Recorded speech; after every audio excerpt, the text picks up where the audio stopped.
everyone, this is Amanda at Amanda's Booktopia. If you're new here, welcome, and if not, welcome back.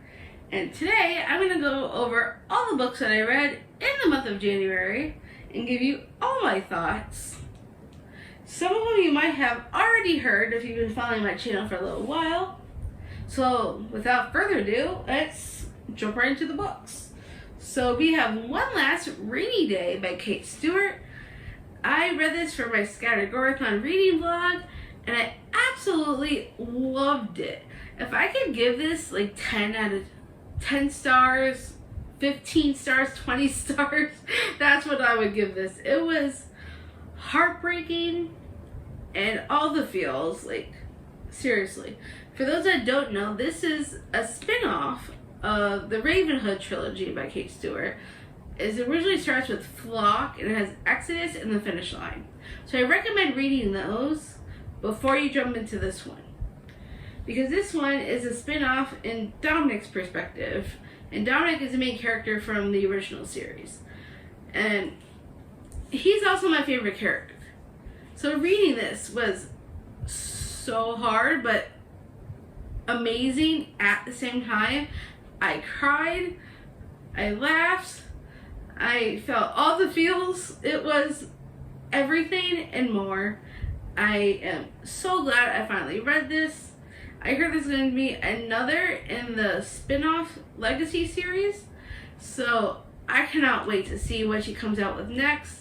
Probably another one just as heartbreaking. Everything I've read from her has always been so good. Exodus, I had a problem with the beginning a little bit, but I still enjoy the rest of the book. And this one I think is probably my favorite out of all the books, because Dominic has my heart and my soul forever and always. So if you have not yet read this and you have read the Ravenhood trilogy, I highly, highly recommend doing so. If you have not read the Ravenhood trilogy yet, please do so and then read this, because this explains everything. So you really have to read this. Like, don't say just do it. I'm just telling people in the BookTube universe, it's a must read. And then next I read The Coldest Winter by Brittany Cherry. This was for Sweeney Readers Romance Book Club, and I actually really enjoyed it. I originally gave it 5 stars, but then I turned it down. I turned it to a 4-star instead, because I did realize after a while that there were a couple of problems that could have been made better. But overall, I really enjoyed the story. It's about this girl named Star, and she's like a student teacher, and then Milo is a student, and I think he's like a senior in high school. And there's a bit of a taboo relationship there.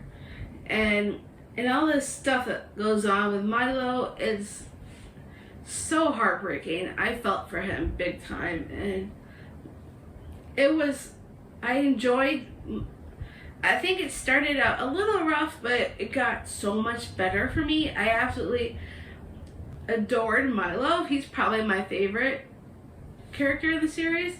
But I also really like Star's dad. It was definitely a rough go when it got towards certain parts. I would definitely check trigger warnings before reading this book, because there's some hard stuff in this.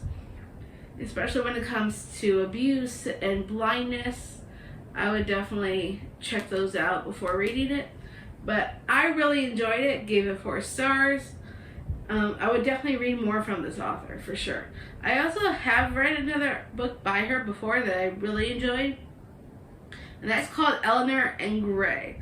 So that's a nanny romance. I think people would really enjoy that one as well.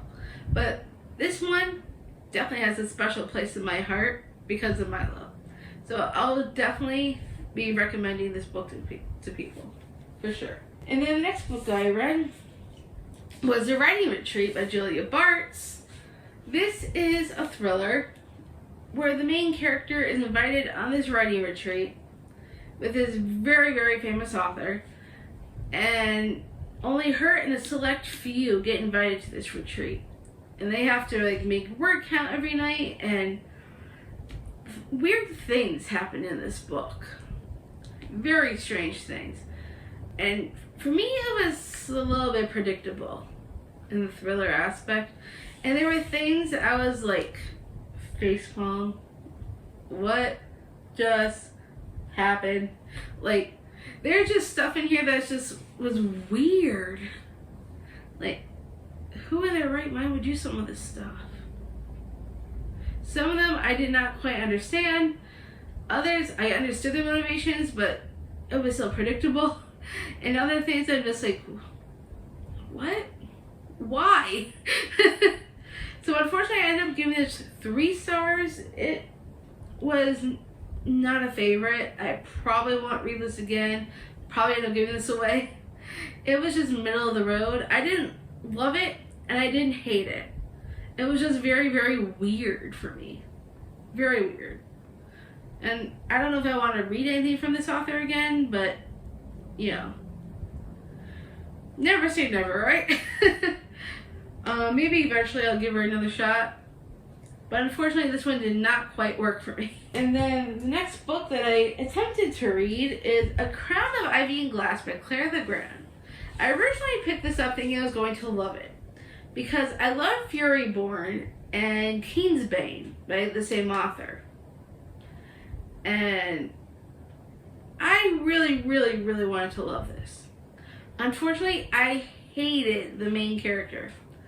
Absolutely despised her. To the fact that I DNF'd the book. I could not handle the way she acted. She just... I don't know if it was her naivete or if she was just bratty. I don't know what it was. But it was something about her that I just could not continue. It was so tough. Honestly, I really, really tried. I gave it like over 100 pages. And I'm like, I can't deal with her anymore. So unfortunately, I had to DNF. So, it's very, very sad. Yes, I know. But, hopefully I will just... I need to read the last book of the Furyborn series, so I know I'm going to like that way more. Unfortunately, this was just not my cup of tea. So I'm sorry, Claire Legrand. And then the last book that I read, or technically reread, because it was a reread for me, was House of Sky and Breath from Sarah J. Maas. I read this in preparation for the 3rd book, which just came out on the 30th, which I'm already reading and loving. I cannot wait to see how Flame and Shadow ends. I'm currently reading Flame and Shadow right now. Absolutely loving it. It's crazy, let me tell you. And I cannot wait to finish off the series and give you all my thoughts. I plan on having a live show for House of Flame and Shadow. I don't have a date set for it yet, but stay tuned for that, because I definitely want to hear everybody's thoughts and opinions. I'm sure it's going to be a wild ride. So stay tuned for that particular show, because I'm excited to finish out this series. And that is everything that I read in January. So technically I only ended up reading... So technically I only read 5 books in the month of January, because House of Sky and Breath took me a long time. But I still made it. So I am so glad to have gotten through these books, at least. Some of which I will not read again. Might end up giving away a couple. But overall, I had a pretty decent reading month. I think it went well. In February, I'm hoping to have gotten a lot more reading done, because January was not my best month. But, you know, I had a lot going on. Let's put it that way. But hopefully in the month of February, things will slow down a little bit, because I need some breaks to read. Read and read. And that is everything I have for this wrap-up video. I hope you all enjoyed it. If you did, give me a huge thumbs up. If you want to see more bookish content from me, make sure you smash that subscribe button down below, and I'll see you all next time.